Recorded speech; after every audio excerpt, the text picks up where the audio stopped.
राजन, दुर्योधन की सेना में कई लाख वीर थे, किंतु उस समय अश्वत्थामा, कृतवर्मा तथा कृपाचार्य के सिवा कोई भी जीवित नहीं दिखलाई पड़ता था। मुझे कैद में पड़ा देख धृष्टद्युम्न ने सात्यकी से हंसकर कहा, इसको कैद करके क्या करना है? इसके जीवित रहने से अपना कोई लाभ तो है ही नहीं। उसकी बात सुनकर सात्यकी ने मेरा वध करने के लिए तीखी तलवार उठाई, किंतु श्री वेद व्यास जी ने सहसा वहां प्रकट होकर कहा, संजय को जीवित छोड़ दो, इसे किसी तरह मारना नहीं। व्यास जी की बात सुनकर सात्यकी ने मुझसे कहा, संजय, जा अपना कल्याण साधन कर। उसकी आज्ञा पाकर संध्या के समय मैं वहां से हस्तिनापुर के लिए प्रस्थित हुआ। उस समय मेरे पास न कवच था, न कोई हथियार। चलते-चलते जब मैं एक कोस इधर आ गया, तो गदा हाथ में लिए दुर्योधन को अकेला खड़ा देखा। उसके शरीर पर बहुत से घाव हो गए थे। मुझ पर दृष्टि पड़ते ही उसकी आंखों में आंसू भर आए। वह अच्छी तरह मेरी ओर देख न सका। मैं भी उसे इस अवस्था में देख शोक में डूब गया। कुछ देर तक मेरे मुंह से भी कोई बात नहीं निकल सकी। तदनंतर मैंने अपने कैद होने और व्यास जी की कृपा से जीते जी छुटकारा पाने का समाचार कह सुनाया। सुनकर वह थोड़ी देर तक कुछ सोचता रहा। इसके बाद उसने अपने भाइयों और सेना का हाल पूछा। मैंने भी जो कुछ आंखों देखा था वह सब बता दिया और कहा, राजन, तुम्हारे भाई मारे गए और सारी सेना का संहार हो गया। रणभूमि से चलते समय व्यास जी ने मुझसे कहा था कि तुम्हारे पक्ष में 3 ही महारथी बच गए हैं। यह सुनकर उसने कहा, संजय, तुम प्रज्ञा चक्षु महाराज से जाकर कहना कि आपका पुत्र दुर्योधन उस महासंग्राम से जीवित बचकर पानी से भरे सरोवर में सो रहा है। वह बहुत घायल हो चुका है। यूं कहकर दुर्योधन ने उस सरोवर में प्रवेश किया और माया से उसका पानी बांध दिया। इसके बाद कृपाचार्य, अश्वत्थामा और कृतवर्मा भी उधर ही आ निकले। इन तीनों महारथियों के घोड़े बहुत थक गए थे। मेरे पास आकर उन्होंने कहा, संजय, सौभाग्य की बात है कि तुम जीवित हो। फिर वे लोग आपके पुत्र का समाचार पूछते हुए बोले, संजय, क्या हमारे राजा दुर्योधन जीवित हैं? तब मैंने उन लोगों से दुर्योधन का कुशल समाचार बताया तथा दुर्योधन ने मुझे जो संदेश दिया था वह भी कह सुनाया और वह जिस सरोवर में घुसा था उसे भी दिखा दिया। मेरी बात सुनकर वे महारथी थोड़ी देर तक वहां विलाप करते रहे, किंतु पांडवों को रण में खड़े देख वहां से भाग चले।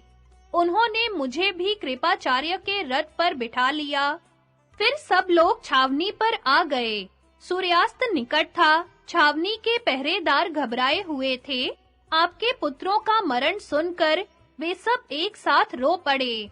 तदनंतर स्त्रियों की रक्षा में नियुक्त हुए वृद्ध पुरुषों ने राजरानियों को साथ लेकर नगर की ओर प्रस्थान करने का विचार किया। बेचारी रानियां पतियों के मरण का समाचार सुनकर कुररी के समान विलाप करने लगी। वे हाय हाय करती हुई हाथों से सिर और छाती पीटने लगी। उनका करुण क्रंदन चारों ओर फैल गया। राजमंत्री व्याकुल हो उठे। उनका गला भर आया। वे रानियों को साथ लेकर नगर की ओर प्रस्थित हुए। साथ में रक्षा करने के लिए छड़ीदार सिपाही भी थे।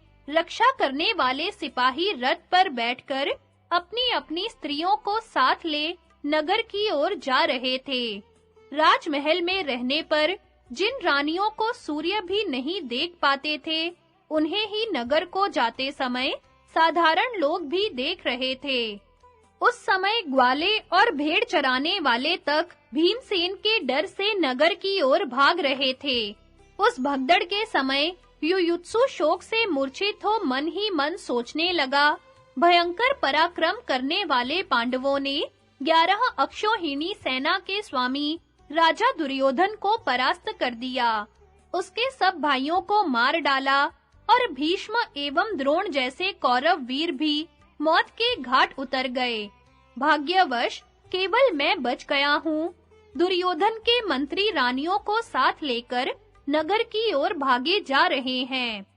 अब उचित यही होगा कि मैं भी युधिष्ठिर तथा भीमसेन से पूछकर उनके साथ नगर में चला जाऊं। यह सोचकर उसने युधिष्ठिर और भीमसेन से अपना मनोभाव प्रकट किया। राजा युधिष्ठिर बड़े दयालु हैं। युयुत्सु की बात सुनकर वे बहुत प्रसन्न हुए और उसे छाती से लगाकर उन्होंने जाने की आज्ञा दे दी। तब युयुत्सु ने अपने रथ में बैठकर घोड़ों को बड़ी तेजी के साथ हाँका और राजरानियों को भी साथ लेकर नगर में प्रवेश किया। उस समय सूर्यास्त हो रहा था। नगर में पहुंचते ही उसका गला भर आया, आंखों से आंसुओं की धारा बह चली। इसी अवस्था में उसे विदुर जी मिल गए। उसे देखते ही विदुर जी के नेत्रों से भी अश्रु प्रवाह जारी हो गया। वे विनीत भाव से सामने खड़े हुए युयुत्सु से बोले, बेटा, इस कुरु वंश का संहार हो जाने पर भी तुम अभी जीवित हो, यह बड़े सौभाग्य की बात है। किंतु राजा युधिष्ठिर के नगर में प्रवेश करने के पहले ही तुम यहाँ कैसे आ गए? इसका कारण विस्तार पूर्वक बताओ। युयुत्सु ने कहा, तात, अपने जाति, भाई और पुत्र के साथ जब मामा शकुनी मारे गए, उस समय राजा दुर्योधन रक्षकों से रहित हो जाने के कारण अपने मरे हुए घोड़ों को वहीं छोड़ डर के मारे पूर्व दिशा की ओर भाग गए। उनके भागते ही छावनी के सब लोग डरकर भागने लगे।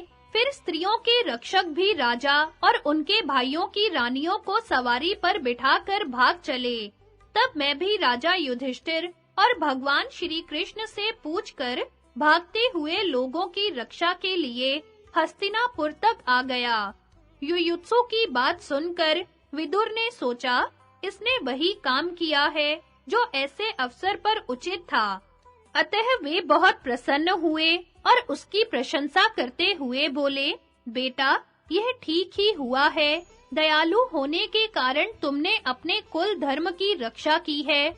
उस संहारकारी संग्राम से आज तुम्हें सकुशल लौटे देखकर मुझे बड़ा आनंद मिला है। अपने अंधे पिता के तुम ही लाठी के सहारे हो। विपत्ति में डूबकर दुख पाते हुए राजा धृतराष्ट्र को धैर्य देने के लिए केवल तुम ही जीवित हो। आज यहाँ रहकर विश्राम करो, कल सवेरे ही युधिष्ठिर के पास चले जाना। यह कहकर विदुर जी आंसू बहाते हुए चले। उन्होंने युयुत्सु को राजभवन में भेजकर स्वयं भी प्रवेश किया।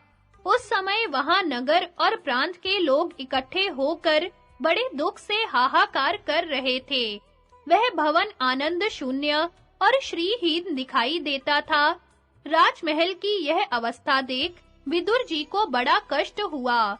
वे मन ही मन विकल हो धीरे-धीरे उच्छ्वास लेते हुए वहां से लौटकर नगर में चले गए। युयुत्सु ने वह रात अपने ही घर में रहकर व्यतीत की।